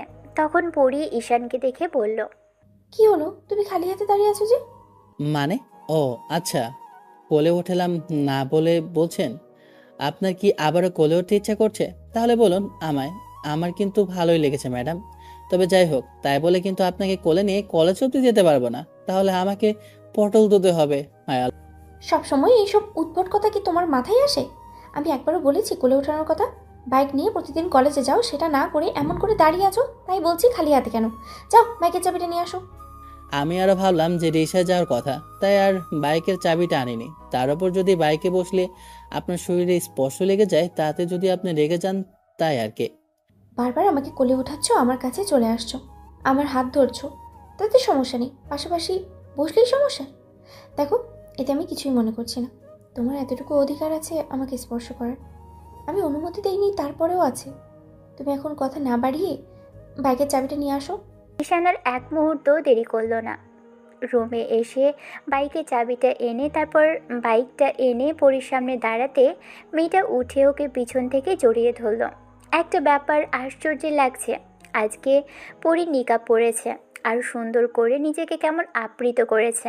ফুল স্লিপের একটা সালোয়ার পরেছে। এমনি দিনে মেয়েটা শাড়িটাই পরতো, কিন্তু ঈশান বিয়ের পরে বুঝতে পেরেছে মেয়েটা আর যাই হোক শাড়ি সামলাতে পারে না। হয়তো ওর শাশুড়ি আম্মু পরিয়ে দিত, আর পরি ভেবেছে এখন বিয়ে হয়েছে। তার উপর ঈশানের ডায়েরি পড়ে বুঝতে পেরেছে ঈশান চায় না ওর বউয়ের শরীরের কোনো অংশ কিংবা ওর বউটাকে তেমন করে কেউ দেখুক। তাই পরি নিজেকে এমন করে আবৃত করে নিয়েছে। ঈশান যেন ওকে চোখ ভরে দেখল, কারণ পরি বুঝতে পেরেছে ঈশানের ওকে এমন সাজে পছন্দ হয়েছে। ঈশানের ডায়েরিতে আরও লেখা ছিল যেটা ওর সেটা একান্ত শুধু ওরই। কথাগুলো ভেবেই পরি নিজেকে এমন করে আবৃত করে নিয়েছে। ওরা আধা ঘন্টার মধ্যেই কলেজে চলে আসলো। তারপর কলেজের এরিয়ায় এসে পরীকে নামিয়ে দিতেই পরি বলতে লাগলো, শোনো, কলেজ শেষ করে আমার জন্য অপেক্ষা করবে। আমার আজকে একটা ক্লাস বেশি আছে। তোমার ততক্ষণে ছুটি হয়ে যাবে। কোথাও একটা বসবে, আর না হলে ক্যান্টিনে গিয়ে বসে থাকবে। আমি বের হলে কল করবো, কলটা ধরবে, আমাকে নিয়ে তারপর বাসায় যাবে। যদি না যাও তাহলে কিন্তু তোমার। ঠিক আছে বাবা, যাব না, কিন্তু আপনি এত রাগ করছেন কেন? শোনেন, বেশি রাগারাগি করলে শরীর খারাপ করবে। আর একটা কথা, এই অবস্থাতে আপনাকে দেখে ভালো লাগছে। পরি মুচকি হাসলো। তারপর চলে যেতে নিয়ে আবারও ফিরে এসে ছেলেটার সামনে দাঁড়িয়ে বলতে লাগলো, একদম কোনো মেয়ের দিকে তাকাবে না। আমি আমি যদি দেখি কোনো মেয়ের সাথে লটর পটর করছো, তাহলে আমার থেকে খারাপ লাগে তো আর কেউ হবে না। ঈশান। এবার ঈশানও মুচকি হাসলো। পরির এরকম কথার মানে কিছুক্ষণ ধরে ভাবতে লাগলো। পরি চলে যেতেই ঈশান বন্ধুদের কাছে এসে কিছুক্ষণ আড্ডা দিল। কলেজের ক্লাসের ঘন্টা দিতেই ঈশান বন্ধুদের নিয়ে ক্লাসে প্রবেশ করলো। অনেকেই ওর দিকে ট্যাপ ট্যাপ করে তাকিয়ে আছে। ছেলে ম্যাডামের জামাই কিনা। একটু পর পরি ক্লাসের সময় হতেই এসে ক্লাস নিতে শুরু করলো। ঈশান পুরোটা ক্লাস পরির দিকে হাঁ করে তাকিয়েছিল, যার জন্য পরির বেশ অস্বস্তি ফিল হচ্ছিল। পরি কোনো রকমে ক্লাস নিয়ে বের হলো। ঈশানের বন্ধুগুলো এক দৃষ্টিতে ওর দিকে তাকিয়ে আছে। ঈশান মেহেদিকে হাঁ করে তাকিয়ে আছে দেখে ঈশান ওর মুখটা নিজের সামনে থেকে সরিয়ে দিয়ে বলতে আরম্ভ করলো, শালা, আমি কোনো মেয়ে না যে এরকম করে তাকিয়ে থেকে দেখবি। শোন, বউটা আমার, তাই আমার তাকানোর অধিকার আছে, কিন্তু তোরা এমন করে তাকিয়ে থাকিস কেন? ভাবি হয় তোদের। শোন, আমরা শুধু তোদের গতিবিধি লক্ষ্য করছি। ম্যাডাম এখন তোর দিকে কিভাবে তাকায় আর তুই কেমন করে হা করে তাকিয়ে থাকিস সেটাই বোঝার চেষ্টা করছি। তুই তো দেখছি ভাবিকে প্রচুর পরিমাণে অস্বস্তিতে ফেলছিস। দেখছিস কেমন ভাবির গালগুলো লজ্জা একদম লাল হয়ে গেছিল। সেজন্যই বউটার দিকে তাকিয়েছিলাম। লজ্জায় মেয়েটার গালগুলো লাল হয়ে আসছিল, ইচ্ছি করছিল টেনে দিয়ে। আর থাক মুরব্বি, আর গভীরে যাওয়ার দরকার নেই। বেডরুমে যেটা হবে সেটা না হয় ওদের মাঝে থাক। ওইসব বললে উল্টো আমরাই লজ্জায় পড়ে যাব। এগুলোর কোনো দরকার নেই। ঈশান বাইরে আসলো। সবাই বারান্দায় দাঁড়িয়ে আছে। ওরা আড্ডা দিতে লাগলো। ঈশানদের একটা ক্লাস পুরো মিস হলো আজ, কারণ স্যার আসেনি। এরই মাঝে কয়েকটা মেয়ে ওদের পাশ দিয়ে হেঁটে যাচ্ছিল। ঈশান পিছন দিকে যখনই ফিরল তখনই একটা মেয়ের সাথে ধাক্কা লাগলো। মেয়েটার হাত থেকে কিছু একটা পড়ে যেতেই ঈশান নিচের দিকে তাকিয়ে দেখলো কয়েকটা বই। ঈশান বইগুলো উঠিয়ে দিয়ে মেয়েটার দিকে এগিয়ে গিয়ে বলতে লাগলো, সরি, আমি দেখতে পাইনি, আসলে আমি খেয়াল করিনি। আর আপনারাও এখান থেকে হুটহাট করে যাচ্ছিলেন, তাই ধাক্কা লেগেছে, কিছু মনে করবেন না প্লিজ। মেয়েটা ঈশানের মুখের দিকে তাকিয়ে থেকেই ওর বান্ধবীদের সাথে চলে গেল। ঈশান আবারও বন্ধুদের সাথে কথা বলার মনোযোগ দিল। ছুটি হতেই ঈশান বাইরে এসে বসে আছে, কিন্তু এখনও অবধি পরীর আসার নামগন্ধ নেই। সবগুলো ক্লাসের ছুটি হয়ে গেছে, তারপরও মেয়েটা আসছে না। ঈশান এবার পরীর অফিস রুমের সামনে এসে দেখল ওর অফিস রুমটা বন্ধ। ঈশান অবাক চোখে কিছুক্ষণ তাকিয়ে রইল। তারপর কলেজ থেকে বেরিয়ে পরীর নাম্বারে কল করলো, কিন্তু নাম্বারটা ব্যস্ত দেখাচ্ছে। বারবার কলটা কেটে দিচ্ছে। ঈশান ভাবতে লাগলো, মেয়েটার আবার কোনো বিপদ আপদ হলো না তো? কল কেন রিসিভ করছে না? শিট, এই মেয়েটা আমাকে পাগল করে ছাড়বে। ঈশান বাসায় চলে আসলো। এসে দেখে পরী আম্মুর সাথে কথা বলছে। ঈশান অবাক চোখে কিছুক্ষণ মেয়েটার দিকে তাকিয়ে থাকলো। ঈশান এমন দাঁড়িয়ে থাকতে দেখে আম্মু বিষয়টা খেয়াল করে পরীকে বলল, পড়ে যাও, ঈশান বাসায় এসেছে, দেখো ওর কি লাগবে না লাগবে, একটু এগিয়ে দাও। স্বামী আসলে তার কাছে যেতে হয়, সেটা কি জানো না মামনি? পরি হ্যাঁ সূচক উত্তর দিয়ে রুমের দিকে যেতে নিলেই ঈশানও আসলো। ব্যাগটা রেখে ওয়াশরুমে ঢুকে গেল। শাওয়ার নিয়ে বের হতে খেয়াল করলো পরি দাঁড়িয়ে আছে। ঈশান পরীকে কিছু বলল না, নিজেই সবটা শেষ করে এগিয়ে এসে বলতে আরম্ভ করলো। আমাকে ওয়েট করতে বলে আপনি বাসায় চলে আসলেন যে? কি হয়েছে আপনার? কোনো বিষয়ে রাগ করেছেন নাকি মনে হয়? না, তোমাকে ডিস্টার্ব করতে চাইনি। তুমি অন্য কারোর সাথে ব্যস্ত আছো কি না, তোমার কত মানুষকে কত সময় দিতে হয়, তাই আর চাইনি তোমাকে ডিস্টার্ব করতে। খামুখা আমার মতো একজনকে কাঁধে করে তোমার বয়ে আনতে হবে কেন? শুধু শুধু তোমাকে আর প্যারা দিতে চাইনি, সেজন্যই চলে এসেছি। পরীর কথায় ঈশান কিছুই বুঝতে পারল না। ঈশান চুপ করে আছে, তাই পরী বলতে আরম্ভ করলো। দেখলাম তোমার মেয়েদের সাথে খুব বেশি সখ্যতা। তুমি অনেক এক্সপার্ট ঈশান, মেয়েদের কেমন খুব সুন্দর করে বুঝিয়ে নাও। মেয়েগুলো একদম তোমার কথাতে ফেসে যায়, তাই না? আমাকেও এমন ফাঁসাতে চেয়েছিলে, কিন্তু আমি কলেজের ম্যাডাম বলে পারোনি, তাই না ঈশান? ঈশান এবার অবাক হয়ে গেল। ম্যাডাম এসব কি বলছে? মাথা খারাপ হয়ে গেছে মেয়েটার? চুপ করে থেকে ঈশান ভাবলো এমন কথার মানে কি। তারপরই অন্য কোনো মেয়ের কথাটা বলছে মনে পড়তেই মনে হলো, তাহলে কি ম্যাডাম ওদের কলেজের ওই ঘটনাটা তখন দেখে ফেলেছিল? কিন্তু কোথা থেকে কি দেখলো ঈশান খেয়াল করেনি। ঈশান নিজেকে স্বাভাবিক করে নিল, পরীকে বোঝানোর জন্য বলতে আরম্ভ করলো। আপনি ভুল বুঝতেছেন, আমি ওরকম কিছু করিনি। মেয়েটার সাথে আমার ধাক্কা লেগেছিল, তখন ওর হাত থেকে বইগুলো পড়ে গিয়েছিল। আমি বইগুলো উঠিয়ে দিয়ে সরি বলছিলাম, তখনই আপনি দেখে ফেলেছেন। আমি কিন্তু তোমাকে বারণ করিনি। তুমি ওই মেয়েটার সাথে কথা বলতে পারবে না, তুমি যার সাথে ইচ্ছে বলো, তাতে আমার কিছু যায় আসে না ঈশান। পরী রুম থেকে বেরিয়ে গেল। ঈশান পুরো বিকেলটা জুড়ে মেয়েটার সাথে কথা বলার চেষ্টা করলো, তারপরও মেয়েটার সাথে কোনো কথাই বলতে পারছে না। পরী বারবার ঈশানকে ইগনোর করে যাচ্ছে, তাই ঈশান বেশ খারাপ লাগছে।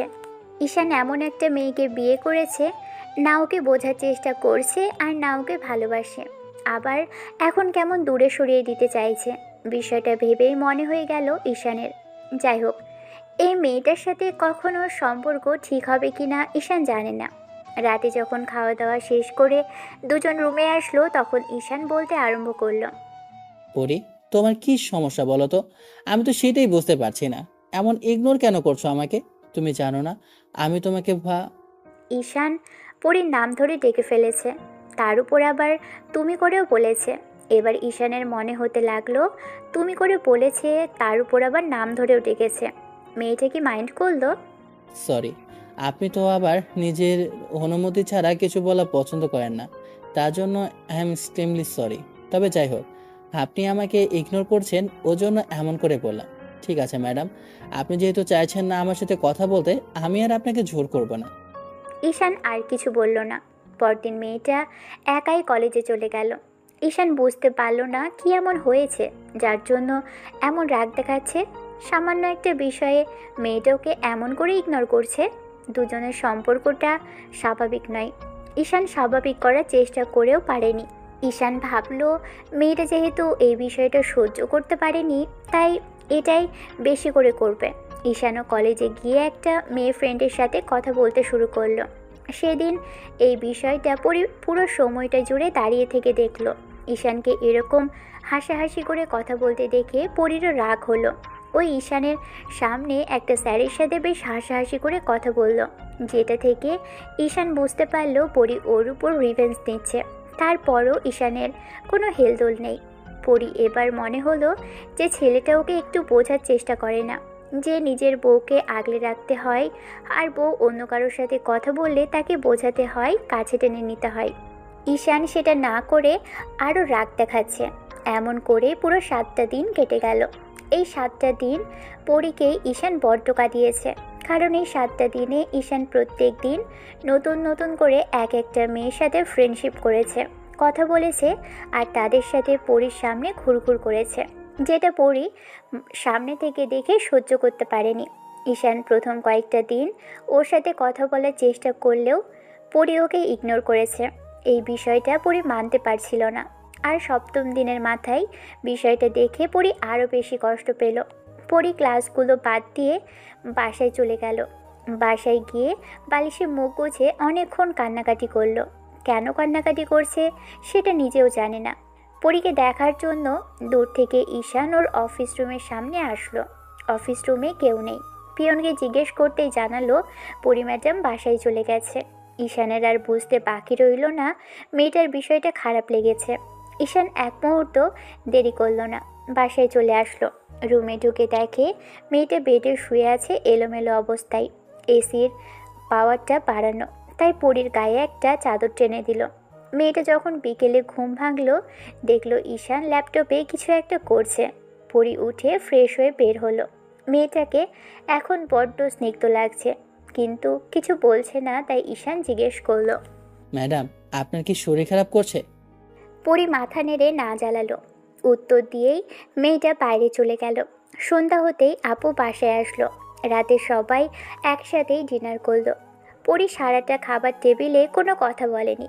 প্রত্যেক দিনই বলবে, সেই বলবে, কিন্তু আজকে কিছুই বলল না। রুমে চলে আসলো। ঈশান আম্মুর সাথে কথা বলে তারপর রুমে আসতে দেখে পরী হাঁটুতে মুখ গুজে বসে আছে। মেয়েটার আবার কিছু হলো না তো? ঈশান একটু চুপ করে থেকে পরীকে ডাকলো।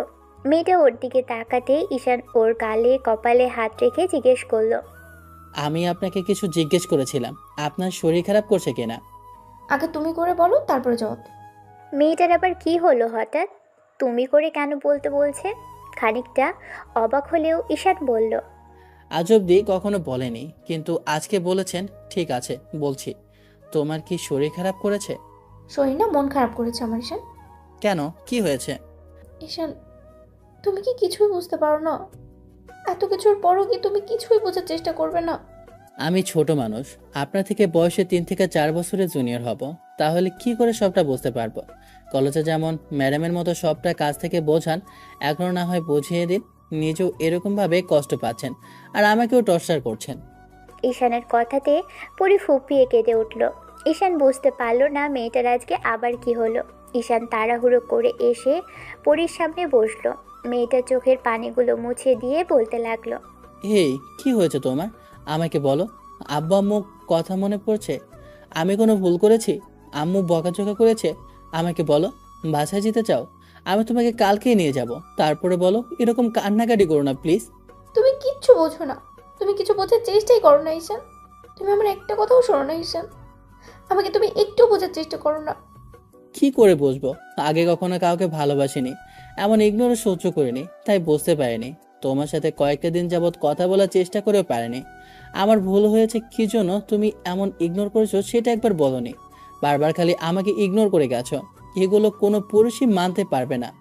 একা তো আমাদের সম্পর্কটা স্বাভাবিক নয়। 1 মাস চলে যাচ্ছে আমাদের বিয়ে হয়েছে, তারপরও তোমার আমার মাঝে আকাশ পাতাল দূরত্ব। আর না কখনো এই দূরত্ব ঠিক হবে। কিন্তু তুমি প্রথম দিনে আমাকে এমন কথা বলেছ, যার জন্য ইচ্ছা না থাকার পরও তোমার থেকে দূরত্ব বজায় রাখতে হয়েছে। বউ কাছে না আসলে তার মনের কথা বুঝবো কি করে? তাকে ভালোবাসতে না পারলে তার কথাগুলো বোঝার মতো ক্ষমতা কোনো পুরুষেরই নেই। তাহলে আমি কি করে বুঝতে পারবো? তুমি এগুলো বলে আমাকে দোষ দিতে পারো, আমি সেটা মেনে নিচ্ছি, কিন্তু তুমি আমাকে সে সুযোগটাও তো দাও নেই। কোনো কিছুই তোমার জন্য ঠিক হয়নি। তুমি এমন করে ওই মেয়েদের সাথে কথা বললে সেদিন, যার জন্য রেগে গিয়েছিলাম। তোমাকে তোমাকে দেখার জন্য আমিও কারোর সাথে কথা বলতাম, আর তুমিও রিভেঞ্জ নেওয়ার জন্য প্রত্যেকদিন নতুন নতুন কারো না কারোর সাথে ফ্রেন্ডশিপ করেছো, তাদের সাথে কথা বলেছো। তোমাকে আমি কিছুতেই বোঝাতে পারলাম না এগুলো আমার পছন্দ না। আমার হাজব্যান্ড অন্য কারোর সাথে কথা বলবে, তার সাথে জড়াজড়ি করবে, এগুলো এগুলো আমি মেনে নিব? বলো, অন্য কোনো মেয়েই মানবে না। তাহলে আমি কি করে এগুলো সহ্য করবো ঈশান? তোমাকে বারণ করেছিলাম না অন্য কোনো মেয়ের সাথে কথা বলতে না? তাহলে তুমি কেন শুনলে না আমার কথাটা ঈশান? সবটা তোমার জন্য হয়েছে। পরি রাগি চোখে তাকাতেই ঈশান আমতা আমতা করে বলল, না মানে তোমার জন্য হয়েছে। তুমি আমার সাথে কথা কেন বলনি? আমাকে কেন অনুমতি দাওনি তোমার কাছে আসা? তাছাড়া সেদিন আমাকে জোর করে কাছে টানলেই তো আমি আর এগুলো করতাম না। তুমি বলতে আমি শুধু তোমার, তুমি শুধু আমাকে ভালোবাসো। ভালোবাসা তো দূরে থাক, একটা দিনও বলোনি তুমি আমাকে স্বামী হিসেবে মানো না, আর সেটা চেষ্টাও করো না। আমাকে অনুমতি না দিলে আমি কি করে কাছে আসবো বলো? একটাবার তো নিজে থেকে কাছে গিয়ে প্রায় থাপ্পড় খেতে খেতে বেঁচেছি। তুমি আমাকে বোঝার ট্রাই করনি, তাহলে আমি তোমাকে কি করে বুঝবো বলো? সরি সোনা, আমার ভুল হয়েছে। প্লিজ আর রাগ করে থেকো না। আমি এগুলো মানতে পারছি না। একবার তুমি ইগনোর করছো, একবার আমি করছি, এগুলো থেকে শুধু তিক্ততাই বাড়ছে। আমি চাই না এসব ঈশান। আমি সময় নিয়েছিলাম, সেই সময়টা অনেকটাই কাছে এসেছে, কিন্তু তুমি আমাকে দূরে সরিয়ে দিচ্ছ। আমাকে আমাকে একটু বোঝার চেষ্টা করছো না। তুমি তুমি কাছে এসে যদি আমাকে একটু ভালোবাসতে, তাহলে কি আমি তোমাকে বারণ করতাম ঈশান? পরীর এমন তারা কথাতে ঈশান অবাক হলো। ট্যাপ ট্যাপ করে ওর দিকে তাকিয়ে রইল। ঈশানের নেশা ভরা চোখ দেখে ওর ম্যাডাম বউ কেমন যেন লজ্জা পেয়ে মাথাটা নিচু করে নিল। এবার ঈশান পরীর মুখের দুই পাশে হাত রেখে মন ভরে ওর ম্যাডাম বউকে দেখল। মেয়েটা চোখ জোড়া বন্ধ করে রেখেছে, লজ্জায় আড়ষ্ট হয়ে আছে, গোলাপি ঠোঁট জোড়া অনবরত কাঁপছে। ঈশান কিছুক্ষণ চুপ করে রইল, তারপর সেখান থেকে উঠে গেল। ঈশানের পরিস্থিতি টের না পেয়ে পরী চোখ তুলে বলতে আরম্ভ করলো, কি হলো? তুমি উঠে গেলে যে? ঈশান, এখন তো আমি তোমাকে বাধা দেইনি, তাহলে চলে যেতেও তো বলিনি। না, আসলে তোমাকে এই অবস্থাতে দেখতে বড্ড আদরই লাগছে। তার উপর নীল শাড়িতে একদম বউ বউ লাগছে। আর এত হট একটা বউ থাকলে নিজেকে কন্ট্রোল করা কষ্টকর, তাই আর কি দূরে সরে যাচ্ছি। যদি ভুলভাল কিছু একটা করে ফেলি, তখন তো আবারও আমাকে ভুল বুঝতে আরম্ভ করবে। ঈশান, এবার কিন্তু বাড়াবাড়ি করছো। আর এসব কি বাজে কথা বলছো? এগুলো কেউ বলে ফাজিল? না মানে আসলে আমার চোখে তোমাকে যেমন লাগছে তেমনই বললাম। ঠিক আছে, আর বলবো না। এসব আমি বলতে বারণ করিনি, কিন্তু লজ্জাই পেয়েছো, সেটা কি আমার কাছে খুব ভালো লাগছে? বাজে কথা না বলেই তো তুমি আমার কাছে আসতে পারো, তাহলে না করে এসব বলেই যাচ্ছ। কখনো তো বলনি, তাই আসিনি। আচ্ছা শোনো, আমার না খুব ঘুম পাচ্ছে, তাই বলছি কি তুমি ঘুমিয়ে পড়ো আর আমাকেও ঘুমাতে দাও। ঈশানের উপস্থিতি টের না পেয়ে পরী চোখ খুলে বলতে আরম্ভ করলো। পরীর এরকম অনুভূতি আর এমন একটা সময়কে যেন ঈশান পুরো জল ঢেলে শেষ করে দিল। পরীর রাগে মরে যেতে ইচ্ছে করছে এই ছেলেটাকে আগে খুন করে তারপর নিজেকে শেষ করতে। ছেলেটা কি কিছুই বুঝতে পারে না পরী ঈশানকে সুযোগ দিচ্ছে, আর ছেলেটা কি না ওর থেকে দূরে সরে যাওয়ার চেষ্টা করছে। অন্যদিকে ঈশান মজা নেওয়ার জন্য কথাগুলো বলল। ও বালিশ আর চাদর নিয়ে যখনই বেড থেকে নামতে যাবে, তখনই পরী ওর হাতটা ধরে ফেলল। তারপর ঈশানের হাত থেকে বালিশ আর চাদর নিয়ে একদম রুমের বাইরে ফেলে দিয়ে দরজাটা লাগিয়ে দিয়ে আসলো। ডিম লাইটটা জ্বালিয়ে দিতেই ঈশান বলতে আরম্ভ করলো, এ কি, তুমি আমার বালিশ আর চাদর ফেলে দিয়ে আসলে যে কেন? এখন আমি শোবো কিভাবে? একদম নাটক করবে না। বউ থাকতে বউকে বেডে রেখে তুমি নিচে গিয়ে শোবে? আমি তোমাকে একবারও বলেছি বেডের নিচে গিয়ে শুতে? নিজে থেকে এরকম নাটক করছো, তাহলে তাহলে আমাদের মাঝে দূরত্ব তো থাকবে। আমি তোমাকে কাছে আসার সুযোগ দিচ্ছি, আর তুমি আমার কাছ থেকে আরো দূরে সরে যাচ্ছ। তুমি তুমি আসলে একটা বাজে ছেলে, একটা বদমাইশ, ফাজিল। নাহলে আমাকে এমন করে কষ্ট দিতে না। আজব তো, তুমি তো কখনো আমাকে বলনি, তাছাড়া সুযোগ দিচ্ছ আমি সেটা বুঝবো কি করে? আগে তো কখনো এরকম সুযোগ দেয়নি। আর কেমন করে তোমাকে কষ্ট দিলাম আমি তো সেটাই বুঝতে পারলাম না। বিষয়গুলো তুমি মানতে পারোনি সেটা বুঝতে পারছি, কিন্তু এখন কি করে কষ্ট দিলাম? ঈশান, তুমি বুঝতে পারো না? তুমি কি এতটাই বাচ্চা যে কিছুই বুঝতে পারো না? আমি তোমাকে কাছে পেতে চাইছি। তোমার এই দূরত্ব আমি মেনে নিতে পারছি না। শোনো, তোমার এই দূরত্বটা আমাকে বড্ড বেশি পড়ায়।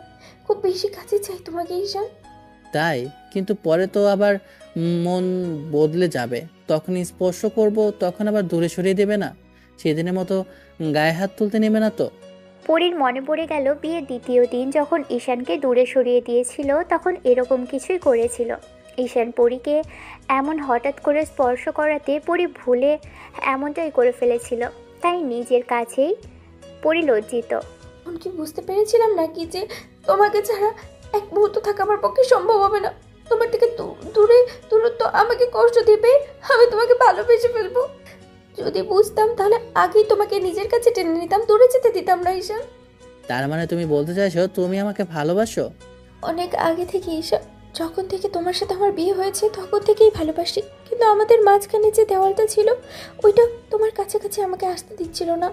আবার যখন ভাবছিলাম যে এত শঙ্কা আর লজ্জা করে কি হবে, যখন স্বামীর কাছে আজ হলেও আসতে হবে আর কাল হলেও আসতে হবে, তারপরেও আসতে পারছিলাম না।